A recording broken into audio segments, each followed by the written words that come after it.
expected, and the sound of it woke her before dawn. It was not a loud sound, not like thunder or a branch breaking, but a thin cracking noise under the floorboards as if the ground itself had stiffened in its sleep. She lay still beneath her quilt and listened. The cabin walls held their breath. The wind had not yet risen. Only the slow ticking of cooling ashes in the stove and that faint tightening of earth under timber. She knew what it meant. Winter had chosen its day. Out on the ridge, smoke would soon lift from the neighbors' chimneys, and men would stamp their boots and curse the cold while splitting wood they should have cut weeks before. Wagons would creak toward town for flour and salt pork. Children would press noses to glass. And before long, someone would complain that the firewood had gone damp again, that the stacks leaned under snow, that the long months were harder than last year. But not here. She pushed herself upright, wrapped a shawl over her shoulders, and stepped barefoot onto the floor. The boards were cool but dry, always dry. She walked to the iron stove, stirred last night's coals, and added 2 pieces of split oak. The flame caught at once, quick and clean, not a hiss, not a puff of steam. She watched it for a moment, a quiet pride warming her more than the fire. The secret held. By sunrise the sky turned pale and the valley below filled with blue morning haze. She opened the door and stood in the doorway, breathing the cold air. The woodpile outside looked ordinary enough, stacked near the fence where anyone passing could see it. Snow would soon cover it like every other winter. No one would look twice. They never did. The road down the hill curved past her cabin toward the creek crossing, and she saw old wagons already moving, slow shapes through mist. One stopped for a moment as a man leaned down to tighten a strap, then rolled on. No one came up her lane. No one ever did unless they meant to. She shut the door and slid the bolt into place. Inside, the cabin held its steady warmth. One room, low ceiling, table by the window, rocking chair near the stove, a narrow bed against the far wall. Everything plain. Everything honest. The sort of place folks forgot as soon as they left it. That was how she liked it. She moved the braided rug near the center of the floor just a little with her foot, enough to expose the faint line between boards. A careful eye might notice it. Most never did. She knelt and pressed her fingers into the small gap beside the iron ring set flat into the plank. For a moment she listened again, though she did not know what she expected to hear, only habit. Then she lifted. The trapdoor rose heavy but smooth, hinges silent from years of oiling. Warm air met cool air in a slow exchange. Below lay the stacked firewood, cut to equal length, bark dry and clean, arranged tight against timber supports. Not a trace of frost. Not a hint of rot.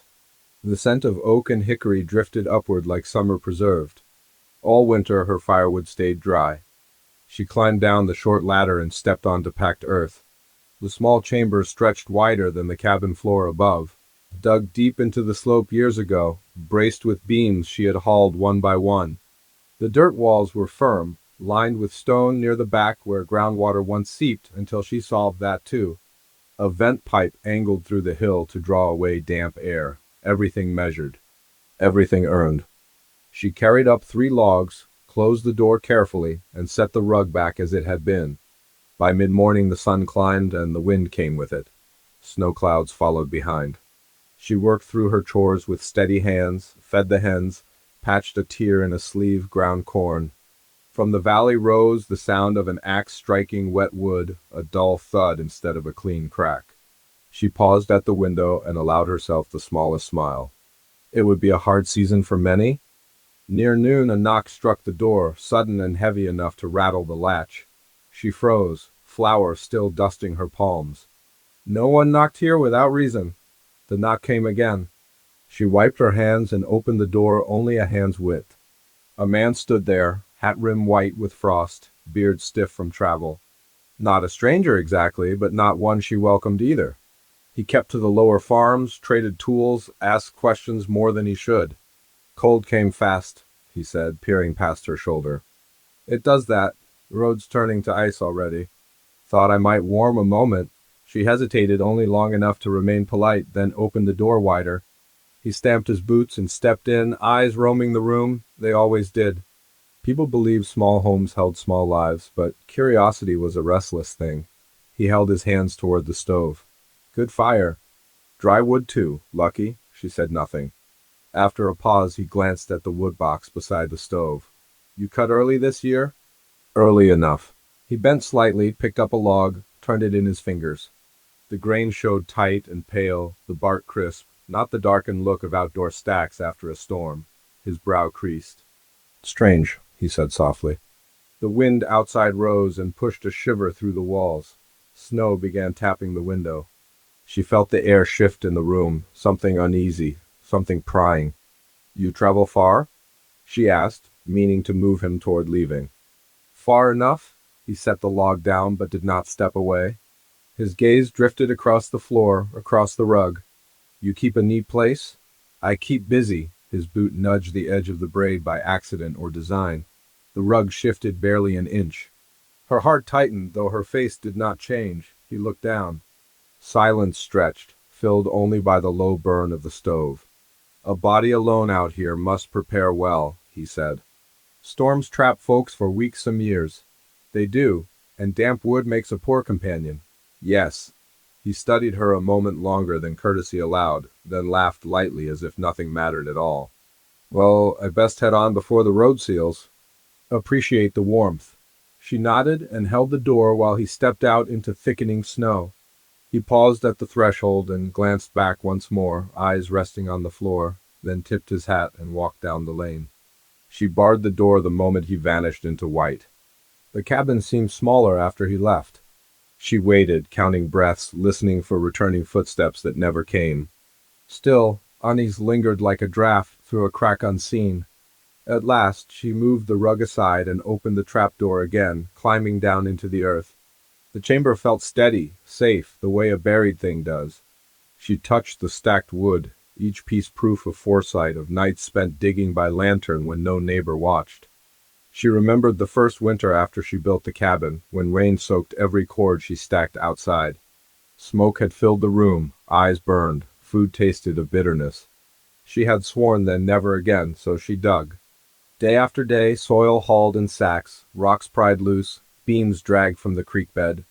Folks thought she hauled potatoes or stored apples.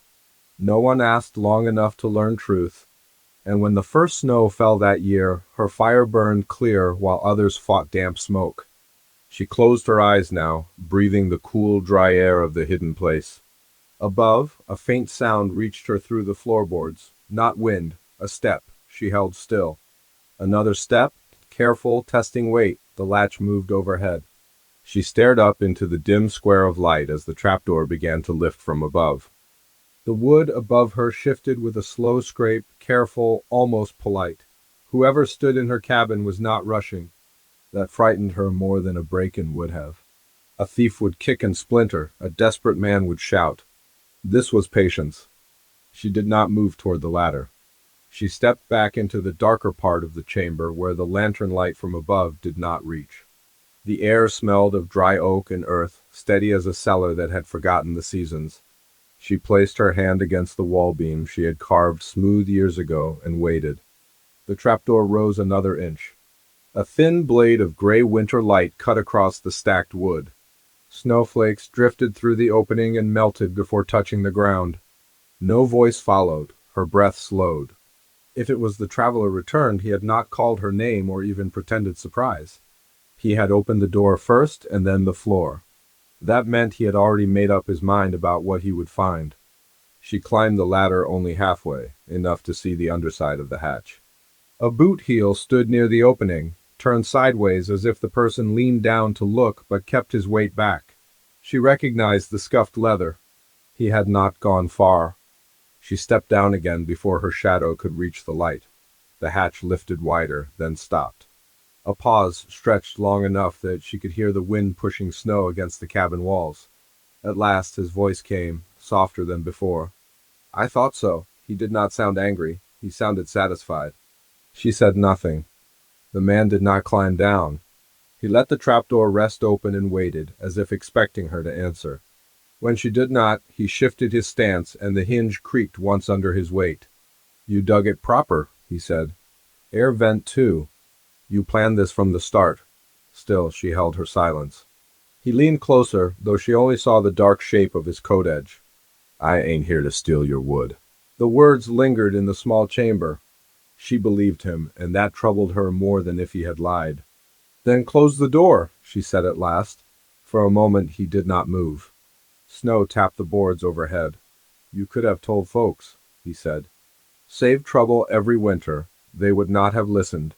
They would have listened to warm fires. No, she answered quietly. They would have listened to envy. Another pause.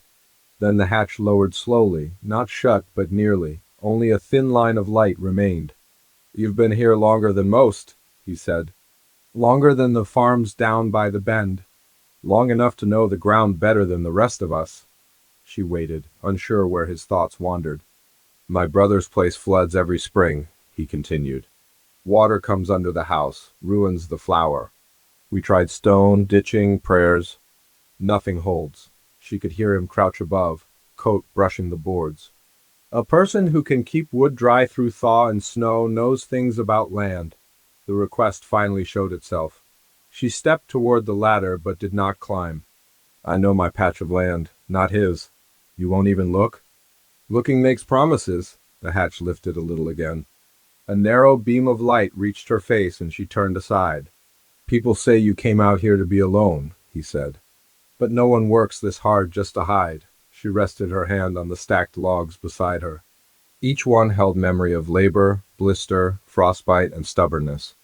Sometimes alone is the only way to keep what you build, he considered that. Above, the stove door opened and closed with a metal click. She pictured him feeding it another log, testing again how dry it burned. The thought unsettled her, someone tending her fire in her own kitchen. Snow's getting thick, he said. Road won't hold long? I'll go now, she did not answer. The trapdoor lowered fully this time. The iron ring settled into its place with a dull touch. She listened to his steps cross the floor. The door opened, wind rushed in, then shut again. Silence returned, but it did not feel the same. She waited long after his footsteps faded before climbing out. The room was warmer than before. He had added 2 of her logs, both burning clean. She moved the rug back carefully and stood staring at the fire as if it might explain his visit. He knew now. By afternoon, the snowfall thickened into a white curtain.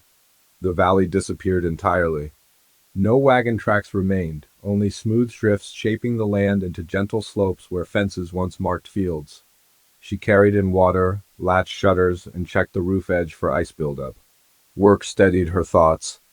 Toward evening, she climbed the small rise behind the cabin where the vent pipe emerged among stones. Warm air flowed from it, melting a circle in the snow. She brushed powder away so it would not clog overnight. From there, she could see the faint outline of the lower farms, smoke barely visible through the storm. One chimney sent up no smoke at all. She watched longer than she meant to. Dusk arrived early, blue shadows filling the woods. Inside, the fire crackled bright and sure, its heat reaching every corner of the room.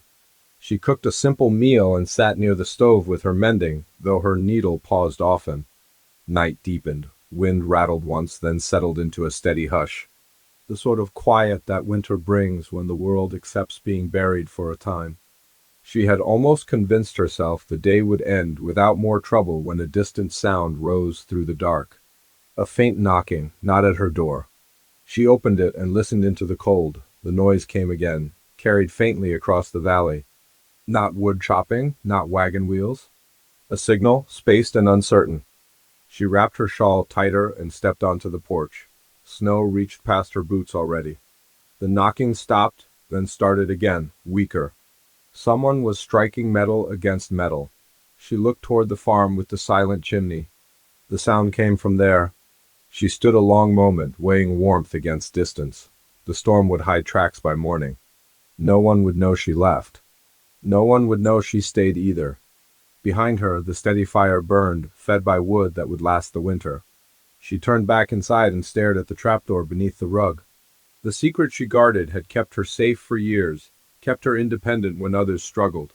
But safety sometimes built walls thicker than winter itself. The knocking came again, then faded into the wind.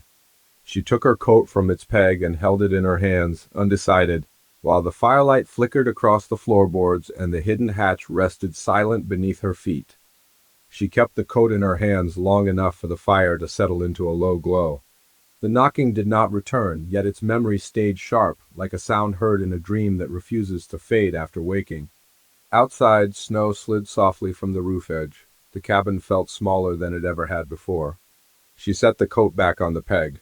Then she took it down again. The valley could swallow a person in a night like this. Roads vanished, fences hid beneath drifts, and familiar paths turned strange. But the silence from that chimney troubled her more than the storm. Folks might quarrel, keep distance, even carry grudges across seasons, yet smoke almost always rose in winter. A cold hearth meant sickness, injury, or worse. She opened the door and stepped into the wind. Snow climbed past her calves with each step down the narrow path. The world held no shape beyond a few yards, only pale darkness and the steady breath of winter. She walked slow, feeling for the ground she knew well in warmer months. The trees stood as faint pillars guiding her downhill. Halfway to the bend she stopped. A lantern glimmered ahead, swinging low and uneven. "Hold there!" a voice called through the blowing snow. The traveler emerged from the white hat pulled tight, scarf crusted with ice. He looked surprised to see her as she was to see him. "You heard it too," he said. She nodded. "The chimney." He turned and looked toward the unseen farms. "I was near the crossing when it started. Figured I ought to check. Thought maybe you'd stay in. Thought the same about you." He gave a thin smile and lifted the lantern higher. "Storm like this makes neighbors out of stubborn folk." They walked together without agreeing to it. The snow swallowed their tracks behind them. Neither spoke much. The only sounds were boots pressing drifts and the wind moving through bare branches. After a time, shapes appeared, darker forms within the white. The low farm buildings rose slowly into view, roofs heavy with snow. One barn door stood partly open, rocking gently. The knocking came again, weak and uneven. It came from the well pump beside the house. A small figure stood there, striking the metal handle with a stone. The child's arm moved slow, clumsy from cold. When the lantern light reached them, the child dropped the rock and staggered back. The traveler hurried forward. "Easy now." The door of the house hung ajar, snow piled just inside the threshold. No warmth escaped. Inside smelled of damp and still air. She followed him in. A woman lay near the stove, wrapped in blankets that had not held heat for hours. The ashes beneath the iron grate were gray and lifeless. Beside her, an empty wood box. The traveler knelt, touched the woman's shoulder, then looked back. "She's breathing but faint." The child stood in the doorway, silent except for chattering teeth. She removed her shawl and wrapped it around the small shoulders before speaking gently. "When did the fire go out?" The child pointed toward the woodpile outside. A drift had collapsed against it, burying most of the stack under wet snow. The few pieces inside were dark and damp, useless. The traveler swore softly. "I passed here yesterday." Smoke was fine then. She moved to the stove and opened the grate. Cold iron stared back. She could not bring her own dry logs here without explaining how she kept them. Yet, without fire, the house would not last the night. He watched her as if knowing the thoughts crossing her mind. "You've got dry wood," he said quietly. She did not answer. "Whatever you've hidden up that hill," he continued, keeping his voice low for the child's sake, "it could save them." She stood still beside the empty box. Years of guarding her secret pressed against a moment that asked for breaking it. If she carried logs from her hidden cellar, questions would follow. Not just from him, from every family once the storm passed. The child coughed softly. She looked at the traveler. "There's a sled in the barn?" He nodded. "Old one but sound. Then we haul from my place." "Enough for tonight." His brow furrowed. "In this storm?" "They won't last otherwise." He studied her face, perhaps measuring resolve against weather. Then he rose and went for the sled without another word. She knelt beside the woman and rubbed her hands to bring warmth back. The child watched closely, trusting simply because someone had come. They worked slow through the snow, pulling the sled uphill, the lantern swinging and casting long shadows over drifts. The path felt steeper on return, heavier with the weight of decision. By the time her cabin appeared through the storm, Both breathed hard. Inside, heat greeted them at once. The child stared at the stove, then at the rug on the floor, sensing something unusual but not understanding. She moved to the center of the room and stood there a long moment. The traveler waited near the door, saying nothing. At last she bent and pulled the rug aside. The iron ring gleamed in firelight. The child stepped closer, curiosity stronger than fatigue. The traveler did not. She lifted the hatch. Warm air rose, carrying the scent of dry oak. Even after the walk through snow, the difference was clear. She climbed down and handed up logs one by one. The traveler stacked them onto the sled in careful silence. None of them spoke of what lay beneath, yet the knowledge filled the cabin as surely as heat. They returned to the farm and lit the stove again. Flames caught quickly, bright and steady. The woman's breathing eased as warmth returned to the room. The child fell asleep, wrapped near the hearth. The traveler stood watching the fire. "You dug a cave under your home," he said quietly. "More than storage. That's survival. It was meant only for me. Nothing stays only one person's out here," he replied.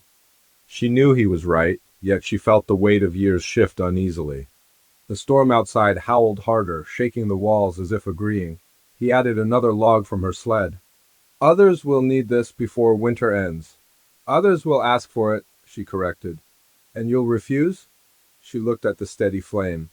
"I don't know yet." Morning would bring questions, gratitude, and perhaps expectations that could not be gathered back once spoken. The valley depended on its own habits, and she had lived apart from them. Tonight had drawn a line she could not erase. The fire cracked, strong and certain, while wind pressed against the windows and the long winter stretched ahead, waiting to see what she would choose next. Morning did not arrive with sunlight, but with a dim gray glow pressing through the frost on the windows. The storm had settled into a steady fall, thick and quiet, the sort that remakes the valley while folks sleep. The farmyard outside the door looked smaller, fences buried nearly to the top rail, wagon wheels only faint circles beneath drifts. The fire in the stove held strong. She rose from the chair where she had rested only a short while and added another piece of dry oak. The traveler stood near the doorway, arms folded, watching the flames like a man measuring time by them. The child still slept on a blanket near the hearth. The woman breathed easier now, color faint but returned. "You should head back," she said. "Your own place will need tending." He shook his head. "Road's gone? I tried before dawn?" "Snow's waist deep at the bend. We're all in one place till the sky decides otherwise." She stepped to the window. The path toward her cabin had vanished completely. Only the tops of shrubs marked where the hillside began. Her hidden cellar sat alone up there beneath the drifting white, holding more wood than she had ever needed for herself. For the first time she wondered if it would be enough for more than one home. By mid-morning the woman woke, weak but aware.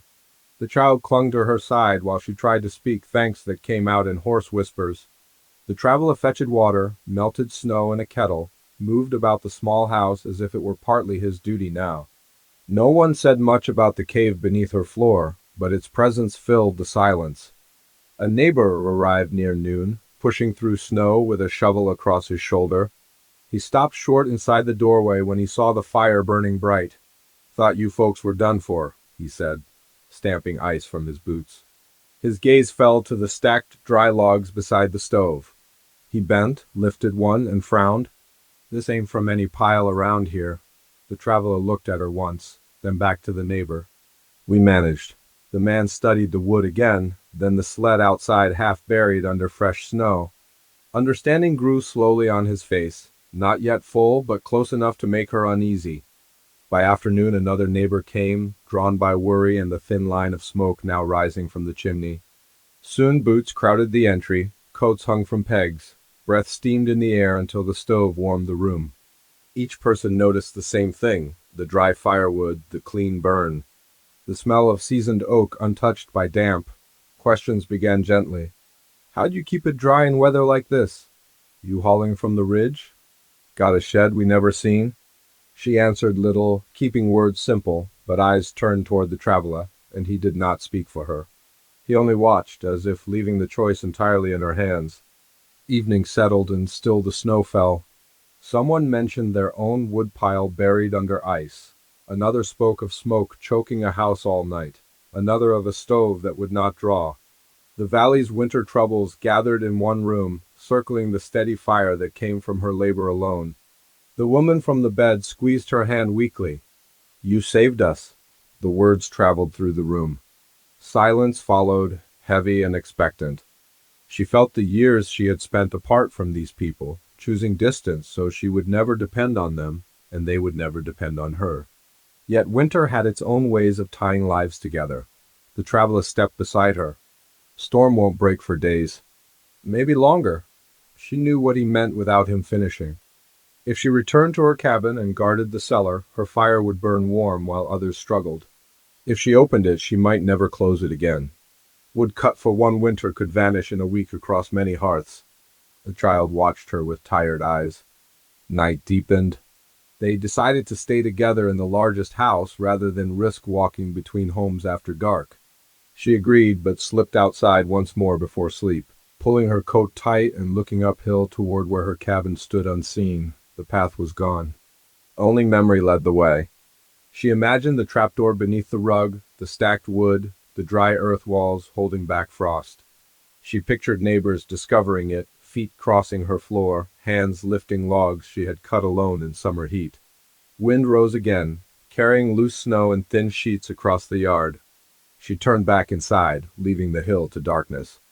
Morning came with a harder wind. The chimney smoked well, but the wood beside the stove shrank fast. They rationed, using smaller pieces, letting rooms cool between feedings. By noon, a decision could not wait longer. The traveler gathered the men near the door. "We dig a path to her place, sled the wood down. Share it fair." All eyes moved to her. The room held breath. The idea hung there, simple and dangerous at once. A shared effort could keep everyone safe. Yet once the path opened, the secret would belong to the valley, not to her alone. No winter after this would be the same. She looked at the weak woman, the child, the tired faces ringed around the stove. Then she looked at the window where snow still fell, thick and steady. "If we do this," she said slowly, "we carry only what's needed. No waste, no taking ahead of turn." Heads nodded quickly. "And when thaw comes," she continued, "every hand helps dig a proper root cellar for each home. No one waits till next winter to suffer again." Agreement rose, quiet but certain. The traveler met her eyes, something like respect in them. They stepped outside together, shovels cutting into drifts that reached nearly to their waists. Each stroke revealed another beneath it, slow progress toward the hidden cabin. The work warmed them, but the cold pushed back just as hard. Snow filled holes as fast as they cleared them. Hours passed. At last the roof edge appeared, then the door beneath a heavy mound. They cleared it, pushed inside, and felt the stored warmth waiting like a held breath. The rug lay where she had left it, untouched. Everyone stopped when she pulled it back. The iron ring showed in the floor. No one spoke as she lifted the hatch. Warm air rose, carrying the promise of many fires. Faces leaned closer, all plain and quiet. Below, the dry, stacked wood waited in the earth, enough for now, but not forever. The traveler set the sled near the opening. "We start careful," she nodded, though her chest tightened at the sight of hands reaching down for the first shared logs. Outside the wind howled louder, driving snow against the walls while the first pieces were carried out into the white. The valley's hope and her solitude balanced on every step. They worked until their arms trembled. One by one, the dry logs came up from the earth and onto the sled. No one rushed, and no one grabbed more than they could carry. The traveler counted quietly under his breath, keeping loads even between households. Snow stung their faces, and wind pushed hard from the ridge, yet no one complained. The valley had long winters, but it had longer memories, and every person there understood what this meant. When the first sled reached the lower house, a small cheer rose, not loud, not careless, but warm. Smoke thickened from the chimney soon after, clean and steady. Another sled followed, then another. Boots packed the path between cabin and farms into a firm trail, a narrow road carved by need and trust. She stood near the trapdoor as the woodpile slowly shrank. Each piece carried away felt like a thread loosened from a cloth she had woven alone. Yet each time someone passed her, they nodded with quiet gratitude, and something inside her settled rather than tightened. By late afternoon, the wind eased. The clouds lifted just enough to show pale sky behind them. They had enough stacked in each house for several days at least, enough for rest and planning. No one suggested taking more. The traveler lowered the hatch and placed the rug back gently. "It holds," he said. "For now," she replied. They returned to the largest house as dusk spread across the valley. Fires burned in every chimney again, thin gray lines rising together. The child laughed when she saw smoke from neighboring roofs, a simple sound that warmed the room more than the stove. Over the next days, the storm faded into clear cold. Sunlight flashed on snow like glass. The men took turns hauling measured loads from the hidden cellar, while others cut new wood from the tree line where wind had dropped branches. Women dried kindling near hearths and kept kettles warm for those returning from the ridge. The valley moved as one body, slow but steady. No one entered her cabin without her there. No one asked to take more than agreed. They spoke often about building proper root cellars once the ground softened. Plans formed around the table in the evenings, scratched onto paper, measured by lamplight. The traveler brought tools from his place, offering them without trade. A week later, she walked the packed path alone at sunrise. Frost glittered across the fields, and the air smelled sharp and clean. She opened her door and stepped inside the quiet cabin. The stove still held warmth from the night before. She moved the rug and lifted the trapdoor. The chamber below was no longer full, but neither was it empty. Enough wood remained for many cold nights yet. The earth walls stood firm, and the vent breathed gently into the morning air. She climbed down and ran her hand across the stacked logs, remembering the summers spent cutting and hauling in silence. Now the silence felt different. Bootsteps sounded above, careful, respectful. The traveler called softly, "You here?" "Down here," she answered. He did not descend. He waited at the opening. "We finished digging the first cellar by the bend. Stone-lined, just like you said. Holds dry already." She climbed up. "Good?" He looked around the small room, not searching anymore, only seeing. "Folks asked me to tell you they won't forget this winter." She poured water into a kettle. "Winters teach what they must." He hesitated. "You staying up here come spring?" The question carried more than simple curiosity. The valley had grown used to her distance, yet something had shifted. "I built this place for quiet," she said. "But quiet doesn't always mean alone." He nodded once, satisfied with that. As weeks passed, the routine held. Each home gained its own small cellar dug into the slope, braced with timber and stone. She showed them how to vent damp air and slope the floor so meltwater drained away. They brought her meals sometimes, or eggs, or repaired a loose hinge without being asked. The exchange felt natural rather than owed. When thaw finally crept into the ground, muddy rivulets ran between snowbanks and roofs began to drip. One morning she stepped outside and smelled wet earth instead of frost. The last shared load of firewood was carried from her cellar that day, not taken but marked as the season's closing. They gathered that evening near her cabin, a small fire burning outside for the first time in months. Children played along the packed path that had become a proper lane. The traveler leaned on the fence and watched the smoke rise straight into calm air. "You kept us warm," he said. "We kept each other warm," she answered. He smiled. "Next winter won't scare folks the same." She looked toward the valley where new cellars dotted the slopes, each hidden but known, each built with lessons learned from one stubborn decision years ago. "No," she said softly. "It won't." Night settled gently. She returned inside and moved the rug once more, opening the trapdoor out of habit. The chamber lay nearly empty now, only a small stack remaining for cool spring evenings. The space echoed faintly, no longer a secret hoard but a reminder of what foresight and hard work could become when shared at the right time. She closed it and stood by the window. Lights glowed from the farms below, steady and warm. For the first winter since she came to the ridge, she did not feel apart from them. The valley would face many more storms. Wood would still need cutting, roofs mending, paths clearing. Yet now each home held dry storage beneath it. Each hearth had a plan against damp and cold. The hidden cave beneath her home had begun as protection, but it ended as knowledge carried across every doorstep. She banked the stove for the night and lay down as a mild spring wind brushed the cabin walls. Outside, the last patches of snow melted quietly, and somewhere down the slope a door opened and laughter drifted upward. Her fire would burn again next winter,